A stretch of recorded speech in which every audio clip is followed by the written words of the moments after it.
அனைவருக்கும் வணக்கம் நண்பா. நான் உங்க பிரவீன் குமார் பேசுறேன். இன்னைக்கான நியூஸ் என்னன்னா, என்னடா வழக்கமா இவன் கண்டென்ட் சொல்லுவேன், இன்னைக்கு நியூஸ் அப்படின்னு சொல்றான்னு பாக்குறீங்க. நான் இன்னைக்கு ஒரு 2 நியூஸ் எடுத்து வந்திருக்கேன். அதாவது என்னன்னா, இப்ப நம்ம பேச போறது பாலிடிக்ஸை பத்தி தான். இப்ப நான் பேச போற கண்டென்ட்னா, தமிழ்நாட்டுல வசிக்கிற மக்களை பத்தி நான் பேச போறது இல்ல, கர்நாடகாவில் வாழ்ற மக்களை பத்தி நான் பேச போறது இல்ல. இந்த மக்களை வச்சு அரசியல் செய்யற அரசியல்வாதிகளை பத்தி இப்ப நம்ம பேச போறோம். செம்ம சீனிக்குது இன்னைக்கு. யாருக்கோ ஏன் தமிழா இப்ப நம்ம கமலவர்களும் சிம்புவர்களும் நடிச்சாங்க, அந்த படம் பேர் என்ன? தக் லைஃப். உண்மையான தக் லைஃப் நம்ம கமல் அவர்களும் நம்ம சிம்பு அவர்களும் பண்ணியிருக்கிறாங்க. இப்ப அதை பத்தி நம்ம டீட்டெயிலா பார்க்க அப்படியா?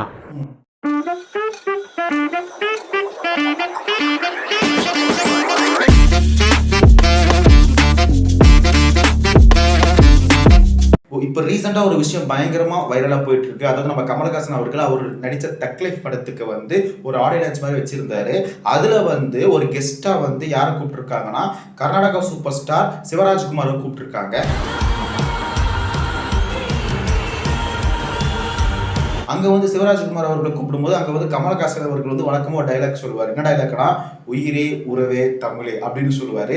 அந்த தமிழைய சொல்லும் போது ஏன் தமிழ் சொல்றா, சிவராஜ்குமார்களை பார்த்துட்டு தமிழும் கர்நாடகாவிலிருந்து வந்த ஒரு மொழி தான்.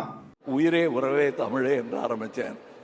அதில் தமிழிலிருந்து பிறந்தது தான் உங்கள் பாஷையும். அதனால நீங்களும் அதில் உட்படுவீர்கள். நம்ம எல்லாரும் ஒண்ணு அந்த ஒரு எண்ணத்துல சொன்னாரு. அங்கதான் ஒரு சின்ன பிரச்சனை ஆகி போச்சு. கர்நாடகாவில் இருக்கிற அரசியல்வாதிகள், நான் மக்களை சொல்ல, கர்நாடகாவில் இருக்கிற அரசியல்வாதிகள் இப்போ கமலஹாசனுக்கு எதிர்ப்பு தெரிவிச்சிட்டு இருக்கிறாங்க. Then what I say is right. இது எவனுக்கும் எனக்கும் நடக்கிற கதை. Love will never apologize. Actually ஓப்பனா சொல்றா எனக்கு ஓடிக்கிட்டே இருந்தது. கண்டிப்பா ஏதாச்சும் ஒரு சின்ன பிரச்சனையாச்சு வரும் அப்படின்னு நான் நினைச்சிட்டு இருந்தேன். ஏன் அப்படின்னா, நம்ம சிம்பு அவர்கள் நம்ம கமலஹாசன் அவர்கள் கூட நடிச்சிருக்கிறாங்க. அதுக்கும் இதுக்கும் என்ன சம்பந்தம்? இருக்கே நான் ஸ்டார்டிங் சொல்ல பார்த்தீங்கன்னா தக் லைஃப் பண்ணியிருக்காங்க நம்ம கமல் சார் சிம்பு சார் அவர்கள். இப்போ அதை பற்றி டீட்டெயிலாக பார்க்க, அதாவது என்ன, காலகாலமாக இந்த கர்நாடகாவில் காவேரி இஷ்யூ நடந்துட்டு தான் இருக்குது. காவேரியில் வந்த தண்ணி நம்ம தமிழ்நாட்டுக்கு யாருமே தரமாட்டோம் சொல்லி அவங்க சண்டை போடுறதும், நாங்கள் தண்ணி எப்படியாச்சும் பெற்று கொடுப்போம்னு சொல்லி இவங்க போராடுறதும், அப்படி மாறி மாறி மாறி மாறி சின்ன வயசுலேருந்தே பார்த்துட்டு வந்த ஒருத்தர் ஒரு நாள் கேள்வி கேட்டார். அவர் யாருன்னா, நம்ம சிலம்பரசன் அவர்கள்.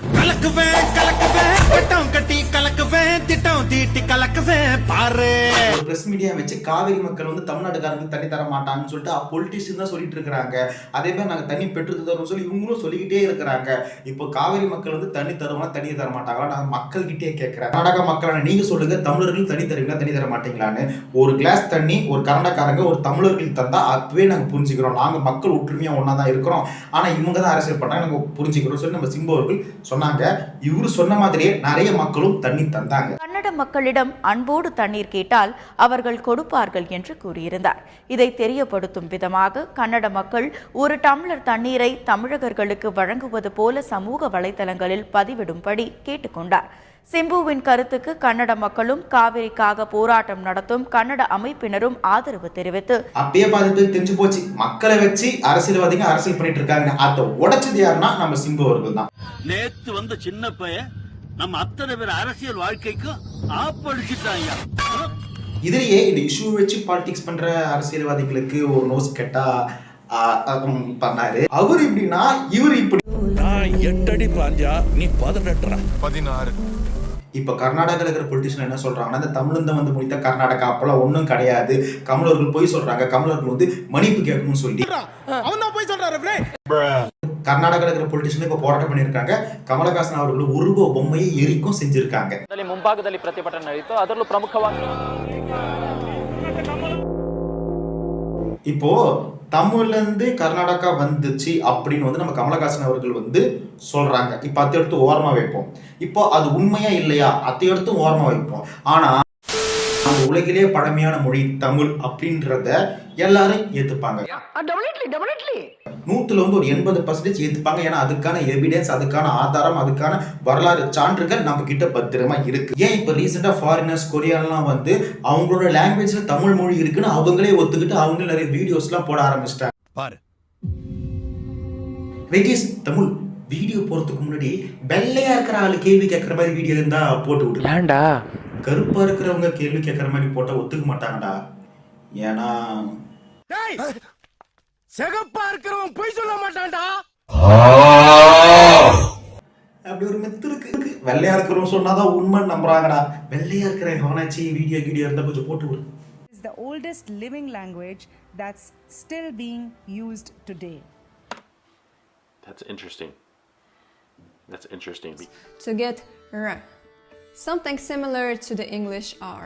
We find this sound. We will travel to India. Tamil area.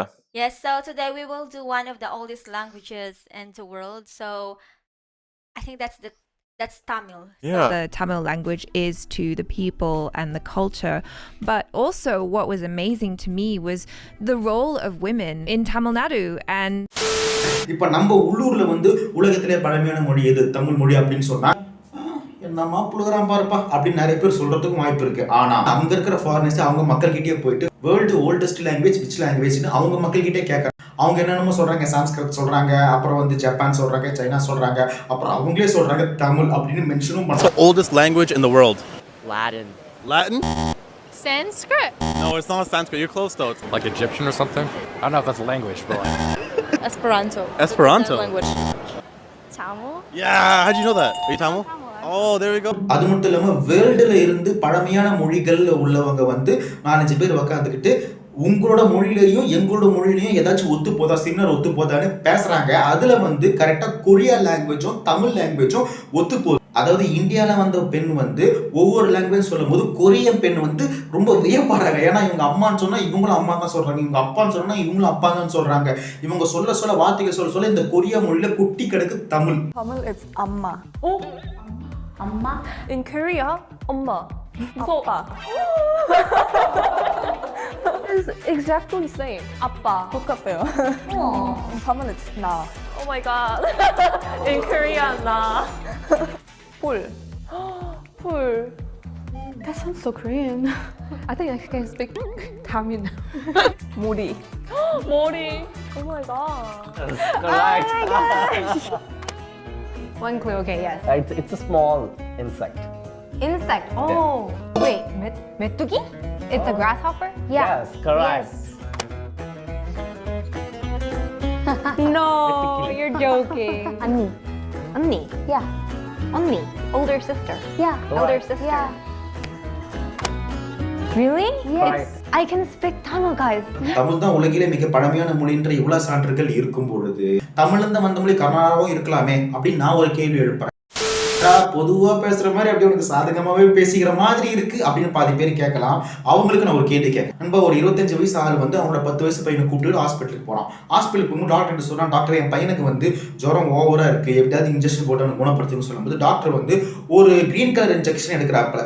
அவன் பார்த்துட்டு டப்பு நிறுத்து, நான் ஒரு 2 நாளுக்கு முன்னாடி எனக்கு ஃபீவர்னு வரும்போது எனக்கு ரெட் கலர் இன்ஜெக்ஷன் போட்டேன், அது போறது விட்டு எதுக்கு பச்சை கலர் இன்ஜெக்ஷன் போடுறேன்? டாக்டர் செவிலியா டிஸ்ட், நீ டாக்டரா நான் டாக்டரா? உனக்கு போட்டது ரெட் கலர் ஹெவி டோஸ், பையனுக்கு போறது அந்த 15 வயசு கீழே இருக்கும் போட வேண்டிய இன்ஜெக்ஷன், இதை நான் போட்டா பையனுக்கு இது கரெக்டா இருக்கும் அப்படி சொல்லும் போது, அதெல்லாம் கிடையாது, நான் சொல்றத நீ கேட்கணும், எல்லா சிவப்பு கலர் இன்ஜெக்ஷன் சொல்லி அவன் போட்டானா அவன் பையன் என்ன ஆமா? அதே மாதிரி தான். ஏன்னா எந்த இன்ஜெக்ஷன் போகணும் டாக்டருக்கு தான் தெரியும். அதே மாதிரி தான் நான் எந்த மொழி பழமையாந்து சொல்ல வேண்டியது அரசியல்வாதிகள் கிடையாது, மொழி ஆய்வாளர்கள் அவங்க தான் சொல்லணும். கர்நாடகாலே மொழி ஆய்வாளர்கள் நிறைய பேர் இருப்பாங்களே, அவங்க கிட்ட போயிட்டு இன்டர்வியூ எடுக்கணும், அவங்க கிட்ட போய் கேட்கணும். உண்மையான மொழி ஆய்வாளர்கள் உண்மையை கரெக்டாக சொல்லுவாங்க, எந்த மொழியிலிருந்து எது வந்தது அப்படின்னு அவங்களுக்கு தான் தெரியும். அவங்க கிட்ட கேட்கறத விட்டுப்புட்டு அரசியல்வாதிகள் கிட்ட போய் கேட்டா அவங்களுக்கு சாதகமா இருக்கிறத பேச தான் பார்ப்பாங்களே தவிர உண்மையை பேச மாட்டாங்க. நண்பா, இன்னொரு முக்கியமான விஷயம், நம்ம சிம்பு அவர்கள் தக் லைஃப் பாத்தீங்கன்னா நம்ம கமலஹாசன் அவர்கள் வச்ச தக் லைஃப் பாருங்க. படம் பேர் தக் லைஃப் தான், ஆனா இவங்க பண்றது தக் லைஃபா இருக்குப்பா. அதாவது என்ன ரீசனா கமலஹாசன் அவர்கள் என்ன சொல்லியிருக்காங்கன்னா, இப்போ கொடுத்த இன்டர்வியூ என்ன சொல்லியிருக்காங்கன்னா, சார் இந்த மாதிரி மன்னிப்பு கேட்க சொல்றாங்களே சார், நீங்க என்ன சொல்றீங்கன்னு கேட்கும்போது, நான் மன்னிப்பு கேட்க மாட்டேன், நான் உண்மையை தான் சொன்னேன், தமிழ் மொழியிலிருந்து தான் கர்நாடகா வச்சு வந்து கொண்டிருந்த இந்த நிலையில் தற்போது வரை அதற்கான பணிகள் எதுவுமே தொடங்கப்படவில்லை என்பதுதான் தகவலாக இருக்கிறது. தொடர்ந்து அழுத்தமானது கன்னட அமைப்பினரால் கொடுக்கப்பட்டு வருகிறது. கமல் அவர்கள் நேற்று மன்னிப்பு கேட்க முடியாது என்று தெரிவித்ததை தொடர்ந்து இப்பவும் அவரோட கருத்துல உறுதியா இருக்காரு. கடைசியில் ஒரு வார்த்தை சொன்னாரு, அன்பு என்னைக்கும் மன்னிப்பு கேட்காது. கமலஹாசன் அவர்கள் ஆறுதலாக வந்து நம்ம சீமான் அவர்களும் நம்ம தொல் திருமாவளவன் அவர்களும் கமலஹாசனுக்கு ஆதரவு தெரிவிச்சிருக்கிறாங்க. அதை எப்படி பார்க்கறது? உண்மையை வந்து உணராத கூட்டம், இது தன்னின வரலாற்றை அறிந்து கொள்ளாதவர்களாக இருக்கிறாங்க. இதில் வந்து இது பேசி பயனில்லை. அண்ணன் சொல்கிறதுல வந்து 1800 ஆண்டுகளுக்கு முன்பு தான் இந்த தமிழில் இருந்து சமஸ்கிருதம் கலந்து பேசுனதுனால பிளந்து பிரிந்த முதல் மொழி வந்து கன்னடம். இங்கே தென் மாநிலங்களில் கன்னடம். வெள்ளையாகர் மட்டும் உண்மைன்னு சொல்கிறேன். இப்படி கத்துற லூசு, அது என்னன்னு தெரியலப்பா. நம்ம இந்தியன்ஸ் வந்து நம்ம ஊருக்காரங்க சொன்னா ஒத்துக்க மாட்டேங்கிறாங்க, வெளியூருக்காரங்க சொன்னாலும் ஒத்துக்க மாட்டேங்கிறாங்க. ஆனால் வெள்ளையா இருக்கிற ஒரு வெள்ளைக்காரன் சொன்னா ஏத்துக்கிறாங்க. அந்த மென்டாலிட்டியில நம்ம ஆளுங்க வந்துட்டாங்க. இப்போ கர்நாடகாரங்க சொல்ற மாதிரி தமிழ்லேருந்து வந்து கர்நாடகா வரல அப்படின்னு சொல்றதுக்கு ஏதாவது ப்ரூஃப் இருந்தா அவங்க வந்து காட்டினா போதும். அதை விட்டு போட்டு சண்டைக்கு வலிக்கிறது, இந்த மாதிரி கமல் அவர்களோட உருவப்படத்தை எரிக்கிறது, படத்தை ரிலீஸ் பண்ண மாட்டேன்னு சொல்றது, இதெல்லாம் அநாகரிகத்தனம். அது மட்டும் இல்லாமல் இந்திய நாட்டின் பிரதமர் மோடி அவர்களே சொல்லியிருக்காங்க, இந்திய நாடு மட்டும் அல்லாமல் உலக நாடுகளே மிக பழமையான மொழி தமிழ் மொழி. அந்த தமிழ் மொழி நாம் இந்தியாவில் இருப்பது நமக்கு மிகப்பெரிய பெருமை என்று இந்திய நாட்டு பிரதமர் மோடி அவர்களே சொல்றாங்க. மேலும் தமிழ் இந்திய மொழி என்பதை விட வேறென்ன பெருமை வேண்டும் என்றும் அவர் கூறினார். दुनिया की सबसे पुरानी भाषा तमिल भाषा है. இது போதாது நிறைய அமெரிக்க ஆர்காலஜிஸ்ட்லாம் வந்து வேர்ல்டஸ்ட் ஓல்டஸ்ட் லாங்குவேஜ் இஸ் தமிழ் அப்படின்னு அவங்களும் சொல்லியிருக்கிறாங்க.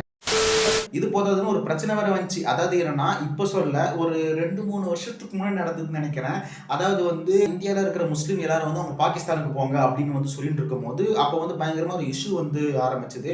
இந்தியாவில் இருக்கிற முஸ்லீம்ஸ்லாம் பாகிஸ்தானுக்கு போகணும்னு சொன்னீங்கன்னா அப்போ இந்தியாவில் இருக்கிற எல்லாரும் நம்ம இந்தியா விட்டே வெளியே போக வேண்டியது இருக்கும். ஏன்னா இந்தியான்றது யாருக்கும் சொந்தமல்ல. இந்தியா அப்படி சொந்தம் கொண்டாட வேண்டிய ஒரு குடிக்கு உரிமை உள்ளது என்றால் அந்த குடி தமிழ் குடி மட்டும்தான் அப்படின்னு ஒரு பொலிட்டிஷியன் வந்து சொன்னாங்க. ஏன்னா அந்த அளவுக்கு தொன்மை தொட்டு இந்த நிலப்பரப்பில் நீண்டு வாழ்கின்றவர்கள் நம் தமிழர்கள். இவ்வளவு வரலாற்று சான்றிதழ் இருக்கிறது படி பார்த்தா இதுக்கும், அதாவது தமிழ் மொழியிலிருந்து கன்னடா பிறந்ததற்கும் வாய்ப்பு இருக்குன்னு தான் நான் சொல்றேன். ஏன்னா நான் வந்து எடுத்தவங்க ஒன்றும் சொல்லக்கூடாது நண்பா. அது வந்து வரலாற்று சான்றிதழ்களுக்கு வந்து படிச்சவங்களுக்கு தெரியும். ஆனா தெரியாம அரசியல் லாபத்துக்காக பண்றது மிகப்பெரிய தப்புன்றத நான் எடுத்து வைக்கிறேன்.